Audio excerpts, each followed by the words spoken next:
अब्दुल भैया तुम आगे बढ़ो, हम तुम्हारे साथ हैं। मोतीलाल ओसवाल, मोतीलाल ओसवाल, येयू फाइनल, येयू फाइनल, सीतामाता पसंदता, अंबिका पसंदता, बड़ौदा बैंक।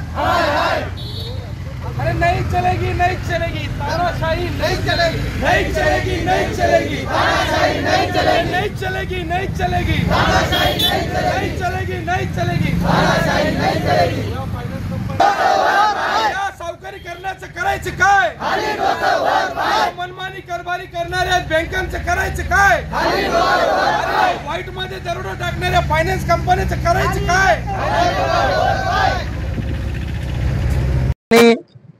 जिल्ह्यामधील विविध प्रश्नांना वाचा फोडण्यासाठी त्या ठिकाणी खऱ्या अर्थाने आपण जर बघितलं तर प्रामुख्याचा प्रश्न म्हणजे प्रायव्हेट फायनान्स कंपन्यांनी ज्या प्रकारे सावकारीकरण लावलंय आणि या खाजगी सावकारीकरणाला त्या ठिकाणी धडा शिकवण्याकरिता आज या ठिकाणी आम्ही सहकुटुंब माझ्याबरोबर असलेले माझे सर्व सहकारी आज खऱ्या अर्थानं आपण जर बघितलं तर जिल्ह्यामध्ये आज 80 पेक्षा जास्त आत्महत्या या ठिकाणी झालेल्या आहेत आणि ह्या आत्महत्या करण्याचं प्रमुख कारण फायनान्स कंपन्या आहेत।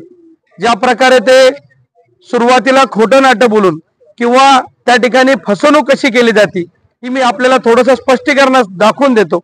आमच्या बरोबर ज्या महिला भगिनी आहेत त्यांच्याशी ज्यावेळेस मी बोललो, जे आमचे वडीलधारे लोक आहेत, तर ह्या सगळ्या लोकांनी ज्यावेळेस माझ्याकडे हा प्रश्न ठेवला होता तर ह्या प्रश्नासाठी आपण दोन्ही बाजू बघितल्या पाहिजे, खरं काय खोटं काय, म्हणून त्यासाठी सगळ्यात प्रथम आम्ही याच्यातला शोध घेण्याचं काम केलं आणि खरा शोध असा आहे की कोरोनाच्या काळामध्ये आणि त्यानंतर रिझर्व्ह बँक ऑफ इंडिया, जसं की रिझर्व्ह बँक ऑफ इंडियाने व्याजाच्या दरामध्ये त्या ठिकाणी होणारं जे त्यांच्या सायकलनुसार जे व्याज वाढतं तर ते व्याज वाढवल्यानंतर एक तर तुम्ही एखाद्या 10 लाख रुपये जर त्या ठिकाणी कर्ज घेतलं असेल तर त्याचा हप्ता हा असतो 10 लाखाला एक अंदाजे रक्कम 10,000 रुपये।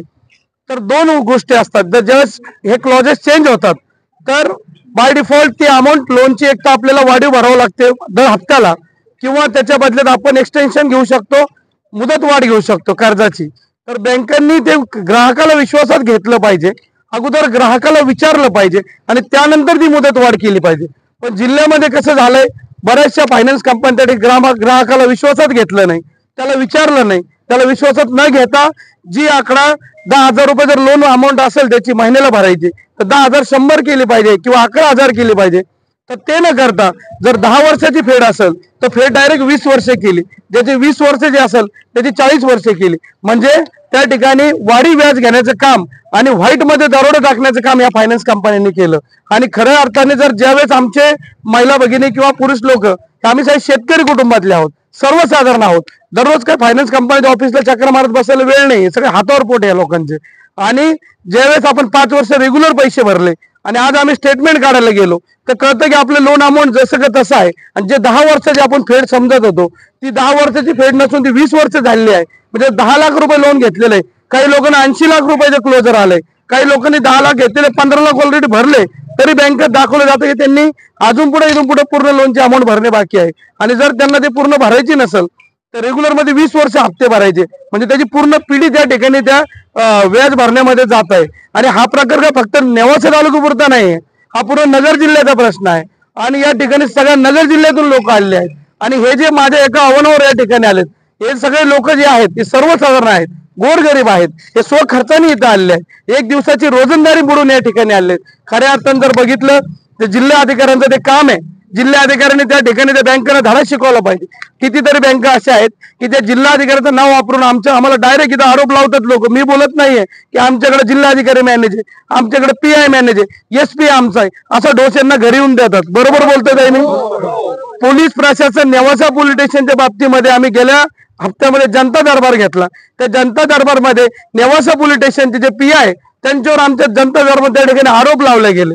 मी त्यांना विनंती केली होती तुम्ही ते जनता दरबारला या, मला तर माहित नव्हतं, मी त्यांना खूप चांगला अधिकारी समजायचो, पण ज्या प्रकारे काय झालं होतं ते भेंड्याच्या प्रकरणात बोला सगळे, हा काय केलं होतं बोला ते त्यांचं। आमची मागणी अशी आहे आज की जिल्हाधिकाऱ्यांनी त्या ठिकाणी या सगळ्या गोष्टीची चौकशी केली पाहिजे आणि सगळ्या बँकांना किंवा जे प्रायव्हेट फायनान्स ग्रुप आहे त्यांना बसवा, आम्हाला बोलवा, आम्ही पैसे भरायला तयार आहे. आम्ही हे इमानदारीचे लोक आहे. आमचा नगर जिल्ह्याला एक वारकरी संप्रदायाचा त्या ठिकाणी वारसा लाभलेला आहे. मी ज्या ठिकाणून येतो तो नेवासा मतदारसंघातून येतो. मी नेवासामध्ये त्या ठिकाणी संत ज्ञानेश्वरांची आमची पावनभूमी आहे. तिथं आम्ही 1 रुपया कोणाचं बुडवणार नाही. आमच्या महिला साधे बचत गटाचे पैसे ठेवत नाही. 300 रुपये रोजन जातात. आमच्या हाताला येण्याचे घट्ट पडले, आमच्या महिला आजारी पडतात, पण ते पैसे आम्ही भरतो, तर हे पैसे ठेवणारच नाही. पण ज्या प्रकारे त्यांनी आम्हाला विश्वासात नाही घ्यायचो, एक्सटेन्शन दिलंय ते कमी करावं आणि त्या ठिकाणी सेटलमेंटवर बसावं. आम्ही पैसे भरायला तयार, पैसे सगळे भरणार ना. हे बघा सगळे लोक पैसे भरायला तयार आहे. फक्त म्हणणं एक आहे, तुमची मनमानी चालणार नाही. तुम्ही ज्या प्रकारे नियमानुसार पैसे घ्या. आमच्या भगिनी सांगितलंय पीएम किसान योजनेचे एक प्रश्न आहेत. आमच्या पीएम किसान योजनेचे पैशाचा जो प्रश्न होता, पैसे येतात पण इन्शुरन्स कंपनी देत नाही. आता सांगितलं दादांशी, आपण त्या विषयावर चर्चा केली आदरणीय अजितदादांची. त्यांनी सांगितलं की ते पैसे आपल्याला आजपासून चालू होणार आहे. त्याच्यानंतर सबसिडीचा प्रश्न आहे, आमच्या डोलाचा प्रश्न आहे, आमच्या कुपनाचा प्रश्न आहे, त्या ठिकाणी आमच्या आधार कार्डच्या अपडेशनचा प्रश्न आहे. तहसीलदारांचं लक्ष नाहीये. प्रत्येक तालुक्याची परिस्थिती सारखीच आहे. एजंट लोकांचा सुळसुळाट आहे. ज्या ठिकाणी जायचं काही कागद मागायला आपल्याला देत नाही अधिकारी, पण तेच एजंटला 1000-2000 दिले तर 1 मिनिटात कागद हातात मिळतो. बरोबर आहे का? आणि हे सगळं जिवंत सत्य. तुम्ही स्टिंग ऑपरेशन करा. पत्रकार हे लोकशाहीचा एक वेगळा स्तंभ म्हणून ओळखला जातो. त्या ठिकाणी तुम्ही त्याचं स्टिंग ऑपरेशन करा आणि आमच्या मागण्या पूर्ण होण्यासाठी आम्ही आज जिल्हाधिकारी निवेदन देणार आहे की ह्या सगळ्या गोष्टींना त्या ठिकाणी आपण लक्ष घालायचं, मार्ग काढावा, आम्हाला न्याय द्यावा आणि विम्याचा सुद्धा प्रश्न आहे आमचा, तो मार्गी लागला पाहिजे. तुम्ही सत्तेमध्ये असताना सुद्धा तुम्हाला आवाज उठावा लागतो, नेमका काय? तेच सांगतो मी. हे जे सत्तेत जरी असलो मी, तर ह्या जे चुका आहे हे सत्ताधारींच्या नाही. थोडक्यात सांगायचं म्हणजे कालच्याला कापसाला आम्हाला, तुम्हाला सगळ्याला माहिती आहे, 7,500 रुपये सरकारने भाव दिला, पण आज व्यापारी लोक आमचे 5,500 पुढे कापूस घेत नाही. 5,000 ते 5,500 रुपयाचा कापूस घेतात. त्या ठिकाणी सरकारला पण आम्ही विनंती केलेली आहे. आमच्या तहसीलदारांना त्या ठिकाणी पत्र देत आहोत. कलेक्टरना आम्ही विनंती करतोय की त्या ठिकाणी सरकारी केंद्र, खरेदीचे केंद्र उपलब्ध करा. आमच्या शेतकऱ्यांच्या जिव्हाळ्याचा प्रश्न आहे. सोयाबीनला 4,800 रुपये भाव दिला, त्या ठिकाणी 35 रुपयांनी व्यापारी खरेदी करताय आणि त्या ठिकाणी अधिकारी लोकांना वारंवार सरकार सांगतंय की बाबा असं करा तसं करा, पण अधिकारी लोक सक्षम नाहीये. सक्षम अधिकारी त्या ठिकाणी आम्हाला मिळाले पाहिजे. सक्षम अधिकारी नसल्यामुळे त्या ठिकाणी आमच्या जनतेला वेठीस धरले जातंय. आणि जो फायनान्स कंपनीचा विषय आहे, जर जिल्हाधिकाऱ्यांनी पत्र काढलं त्या ठिकाणी आमच्या जप्तीसाठी, आमच्या घराच्या जप्तीसाठी, तर त्यांनी त्याची चौकशी केली पाहिजे की या माणसाने अगोदर पैसे किती भरले आणि कुठल्या रूल नुसार. त्या ठिकाणी तुम्हाला सांगतो साहेब, व बोर्डच्या मोतीलाल ओसवाल, केयू फाइनेंस, बड़ौदा बैंक, जिंदाबाद पतसंस्था, अब्दुल भैया तुम आगे बढ़ो, हम तुम्हारे साथ हैं। अब्दुल भैया तुम आगे बढ़ो, हम तुम्हारे साथ हैं। मोतीलाल ओसवाल, मोतीलाल ओसवाल, केयू फाइनेंस,